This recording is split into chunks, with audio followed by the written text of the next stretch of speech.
സംസ്ഥാനതല ശിശുദിനാഘോഷങ്ങളുടെ ഭാഗമായി തിരുവനന്തപുരത്ത് കുട്ടികളുടെ റാലിയും പൊതുസമ്മേളനവും നടന്നു.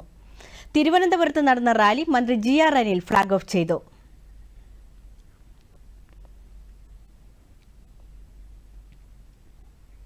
തുടർന്ന് കനകക്കുന്ന് നിശാഗന്ധിയിൽ നടന്ന കുട്ടികളുടെ പൊതുസമ്മേളനത്തിൽ മന്ത്രിമാരായ വി. ശിവൻകുട്ടി, വീണ ജോർജ് എന്നിവർ ശിശുദിന സന്ദേശം നൽകി. ഇത്തവണത്തെ ശിശുദിന സ്റ്റാമ്പ് മന്ത്രി വീണ ജോർജ് പ്രകാശനം ചെയ്തു. എല്ലാ പ്രിയപ്പെട്ട കുഞ്ഞുങ്ങൾക്കും ശിശുദിനത്തിന്റെ ഹൃദയപൂർവമായ ആശംസകൾ നേരുകയാണ്. സംസ്ഥാന ശിശുക്ഷേമ സമിതി സംഘടിപ്പിക്കുന്ന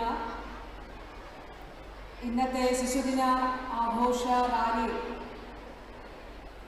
പ്രൗഢഗംഭീരമാക്കിയ ഓരോ കുഞ്ഞു മക്കൾക്കും ഹൃദയപൂർവമായ അഭിനന്ദനം അറിയിക്കുന്നു.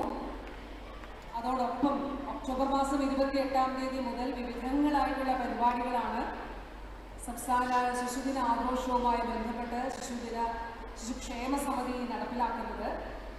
അപ്പോൾ ഇത്തരത്തിൽ നല്ല നിലയിൽ തന്നെ ഈ വർഷം ഒട്ടേറെ പുതിയ പരിപാടികളും കലോത്സവങ്ങളും ഒക്കെ ശിശുക്ഷേമ സമിതി നടത്തിയിരുന്നു. അപ്പോൾ അതിന് ശിശുക്ഷേമ സമിതിയോടും അതിനുള്ള സന്തോഷം കൂടി ജനറൽ സെക്രട്ടറിയും അതോടെ ബഹുമാനിയായിട്ടുള്ള അംഗങ്ങളൊക്കെ ഇവിടെയുണ്ട്, എല്ലാവരോടും അഭ്യർത്ഥിക്കുകയാണ്. സംസ്ഥാനതല ആഘോഷങ്ങളോടൊപ്പം മറ്റ് ജില്ലാ ആസ്ഥാനങ്ങളിലും വിപുലമായ ശിശുദിന പരിപാടികളാണ് സംഘടിപ്പിച്ചത്.